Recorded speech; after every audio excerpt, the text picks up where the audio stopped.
Ooh, this is one really hard seat.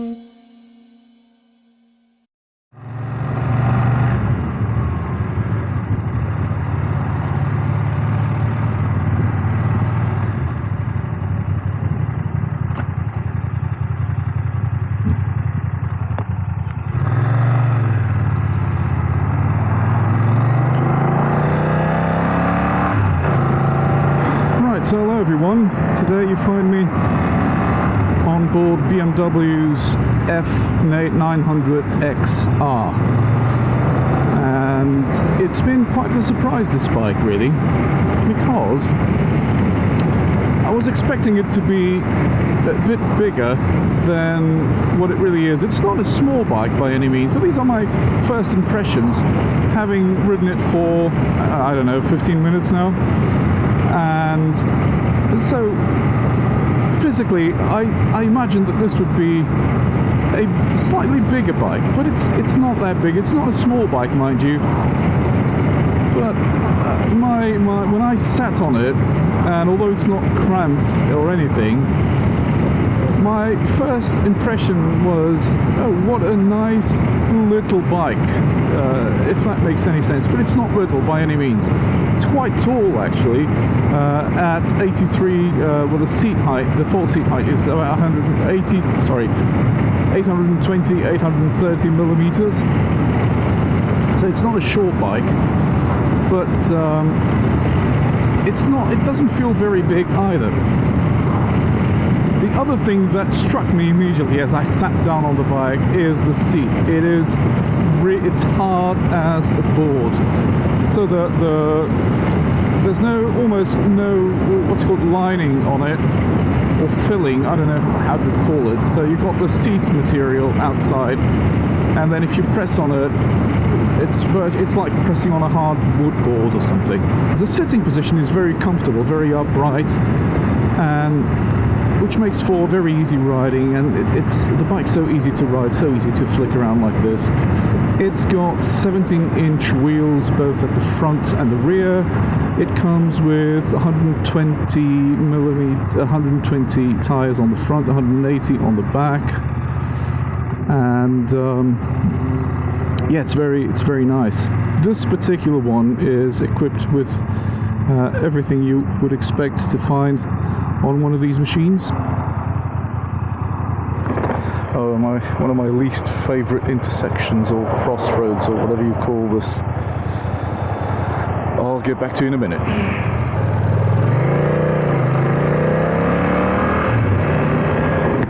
Right, so T-junction done and dusted. Back to the BMW F900 XR. So, like I was saying, it's a very agile little bike, or at least it feels so after only a few minutes riding it. And I have to say thank you to BMW North Oxford for hooking me up with this bike for the afternoon. And they were very nice. Rianne, Brendan, Josh, everybody on there. Thank you guys, and yeah, it's really nice to be able to bring these bikes out and do these test reviews. But yeah, anyway, so like I was saying, 17-inch wheel on the front, 17-inch on the rear. It's got dual disc brakes on the front, 320mm, and a single disc brake on the rear, 265mm, I think. And then there's the engine. So this is BMW's new 895cc engine, and this is where I am a bit confused, because I heard or read somewhere that this is not a brand new engine as such, because it seems like it was kind of, it's the same engine that comes with the F850 GS, but it was slightly modified so that the bore was made slightly bigger on the cylinder, so that to increase capacity or engine size to 895mm. And so I'm not really sure if that's the case. I asked the guys at BMW, and they said that it is indeed a brand new engine. It's not a variation of the F850 GS 850 engine, but well, I'm not sure about that. So I mean, if you guys know anything about it, just put it in comments down below. But anyway, it produces around 105 brake horsepower with, I think, 91 or 92 Newton meters of torque. It's a very nice engine. It's got quite the character. It's very, very punchy. It's easy to ride, and it's easy to it revs quite easily. It's a parallel twin, and at the same time it's got loads of engine braking. So very, very nice engine so far. The throttle is ride-by-wire, which means that we have our engine modes. Right now I'm on Dynamic Pro. It's got Dynamic Pro, Dynamic Road and Rain, and it's got BMW's dynamic suspension, electronic dynamic suspension, ESA, or dynamic ESA, and we can use the menu buttons here to go through all the types of suspension that we can select. So right now I'm on dynamic, and it's set for one up and no luggage. One of the things about this is that I'm in Dynamic Pro, so you have basically for suspension you have two settings, which is road and rain. Road and dynamic suspension. And when you switch riding modes over here on the mode button, if you stay in one of the dynamic modes, then the suspension will automatically stay in dynamic. But if you switch to either road or rain, oh man, this turns beautifully.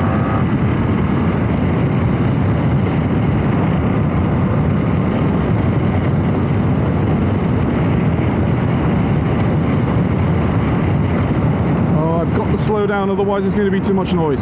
So like I said, when we switch modes to rain or road, the electronic suspension automatically switches to road, and then you can tweak it here and you can change this to the suspension to the modes to whatever you want. So if it's one up luggage, two up luggage, and the suspension will automatically adjust.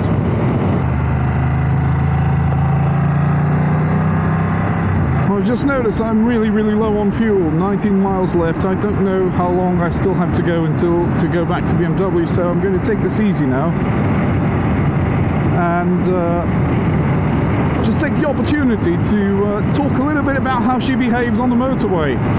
So overall, it's a very planted bike. The sitting position is very upright. The bike wants to stay upright, right? So no problems there. It's very easy to just flick it around like this, and she goes wherever you want it to go, like that. No problems at all. Riding on the motorway, the main thing to me is wind protection. So what I have right here is, so we have this little screen here, which is manually adjustable. It only has two positions. Its highest position, the one which it's right now, it's in right now, and then you have this lever here. You just turn it down like that. So bringing it down, obviously the wind starts hitting me a lot lower on my body, so somewhere around my chest I start getting the wind blast. But the wind at my helmet is quite, the airflow is quite clean. There's no turbulence whatsoever, although I feel a lot more pressure on my chest. But if I bring it up like this, the pressure comes up to my helmet, and I can feel a bit more turbulence at the top of the helmet. So it's probably a lot, I mean, I can hear it's a lot noisier inside the helmet, so it's probably a lot noisier for you as well. So I'm just going to bring this down like this. Overall, it feels to me like I'm almost riding a naked bike. But if we look down at the fairings here, so we've got the tank light here, which is, by the way, I think around 15.5 litres. But the fairing is quite wide here. It's got this kind of angular shape, which I really like very much. So the fairing is quite wide, and which gives me a quite good protection on my legs. I'm wearing jeans today, and I can't feel any wind on my legs here. I can only feel the wind down on my boots, on my feet. So it's got very good weather protection for the legs. It's got good weather protection for the chest and shoulders if the windscreen's on its highest position. But for me, at around 181 centimeters tall, 5'11", I don't know, when it's on its highest position, the windshield, it creates a lot of turbulence on my helmet and it's a lot noisier. So just came off the dual carriageway and riding at the national speed limit right now, or slightly under it because of fuel. I'm running low on petrol. And what I feel right now is that after riding it for a while, the seat is becoming very uncomfortable. It's not comfortable at all. It's really, really hard, and it's starting to hurt my butt cheeks. And that's not good. That's not good. The seat is always for the pillion is always also very small, and I suspect it won't be comfortable at all. Obviously, there will be third-party seats that we can fit to the bike, but as it is, it's not comfortable at all. Right, looking at the dashboard, so it's normal. It's your normal kind of BMW layout these days. So all the typical buttonage going on. I really do like these new black buttons instead of the greyish buttons that they had before. I really like the way they work out, and it's, you know, typical BMW build quality. And I'm going to tell this guy to overtake because I'm going a bit slower. And whoa, what happened there? Holy what's the problem? Yeah, that guy's trying to turn around. Right, like I was saying, it's your typical BMW buttonage. Slow speed riding, very easy. Let's do a spot of overtakeage here. So slow speed riding, very, very easy on this. We're sitting very high up, and we've got a good view of the traffic ahead of us. It's very, very easy.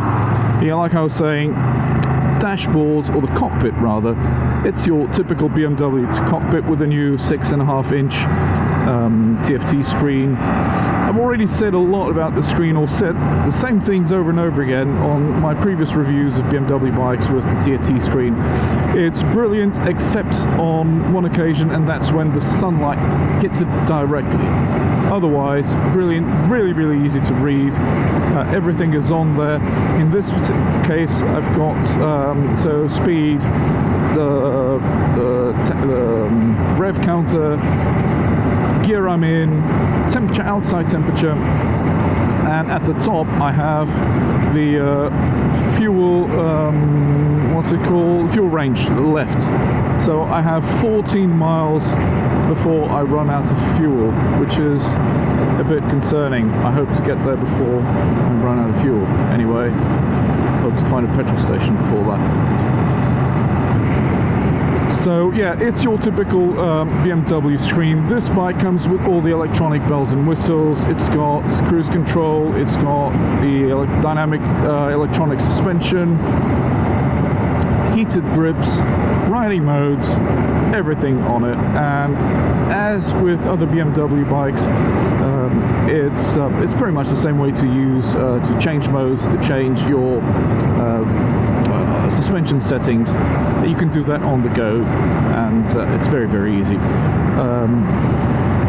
Another thing that comes with this bike is the quick shifter. BMW don't call it gear shift assist pro, I think that's what they call it, and that's for up and down shifting, so gear shifts and auto blipper. Which on this bike, I mean, I was never a huge fan of quick shifters and auto blippers, and with BMW bikes, with most of them anyway, with the RT was slightly different. I thought it was very, very smooth in its usage and operation, but with this one, it's not as, yeah, it's it's clunky. I mean, if you're riding, if you're going shifting from third to fourth or fourth to fifth, fifth to sixth, it's very smooth. You don't really have to use. I keep instinctively I keep using the clutch because that's what I'm used to. And downshifting, the auto blip is quite good. You just let go of the throttle, downshift, and you can hear the bike the rev match, or the engine revs matching to click into the new gear. But if you go down to third, second, it becomes a bit clunky. And again, I'm not a real fan. For the type of riding that I do, I don't really need a quick shifter. And for the type of riding that I do, going back to the engine, for the type of riding that I do, this engine is brilliant, really. I'm on Dynamic Pro. I can't see myself switching it to anything else because power delivery is not that crazy in Dynamic Pro, and the bike only has about 105 horsepower, so it's not crazy powerful. And I suppose I would leave it on Dynamic Pro most of the time and not worry. But the power delivery is it's very smooth, it's very linear. You don't have these crazy surges of power, and it's got loads of torque, really, because I'm doing 50 miles an hour in fifth, and I just open the throttle up a bit and it picks up and goes, and we can reach very naughty speeds very quickly. So the engine has got this kind of low end torque that makes it very usable, in my opinion, in the real world, and it does have that top end power if you want to give it some beans and if you want to use it in higher revs, really. But that's not the type of riding that I like and that I do. So for me, this engine, it's got really the power delivery is as it should be for the type of riding that I have, and that is lots of low-end torque and enough high-end power so that I can kind of give it some beans if I want to, not that I normally do. Yes, overall it's a very, very comfortable bike to ride, except for the seat. I would have to replace that. Oh, and another thing that was a good surprise on this bike are the mirrors. I thought, well, they are so close to me, and the handlebars, they're not very, very wide, but they're not narrow. They're okay. But the mirrors, they seem to be very close to each other and very close to me. And that's why I say this bike has that feeling that it feels like a small bike, but it's not a small bike. But the mirrors, they're brilliant in doing their job of showing me what's going on behind me. So looking from one mirror to the, I don't have to kind of, I just glance at the mirrors and I can't almost see my elbow. So it's, I would say 80% of what I see in the mirror is what's going on behind me, and that is surprisingly good.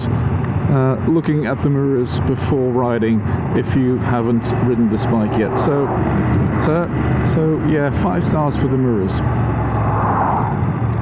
And like I was saying, comfortable to ride except for the seat.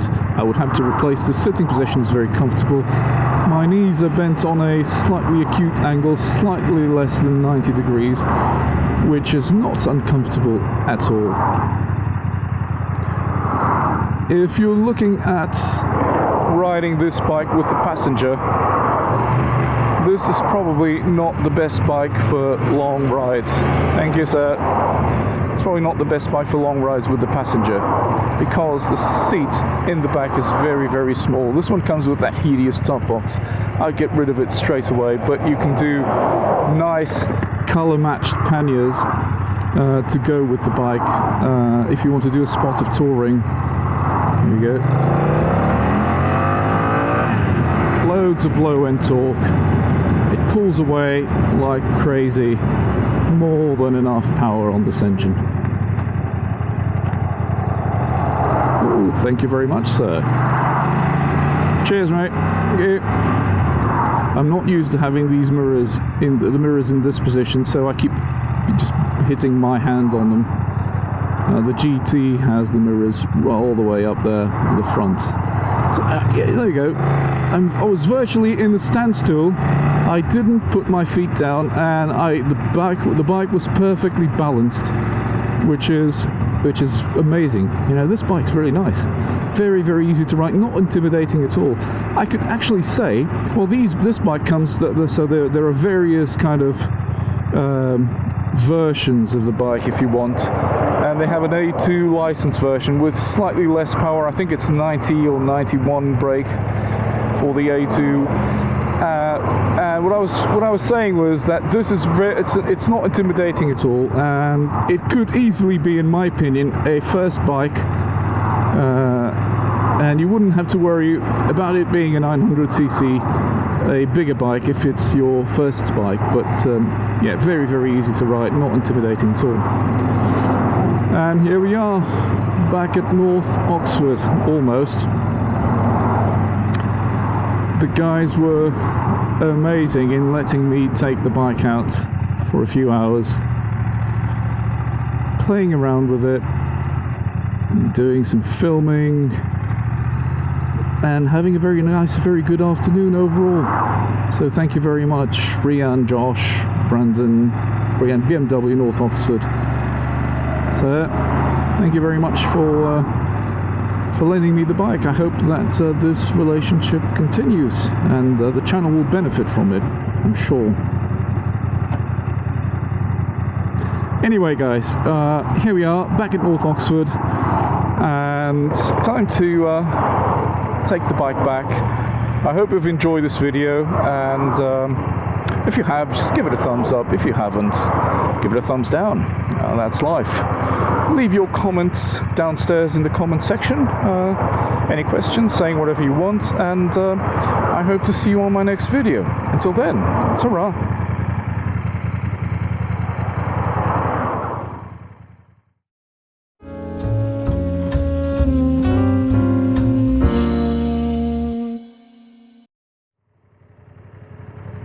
It's really hot today, the fans just came on.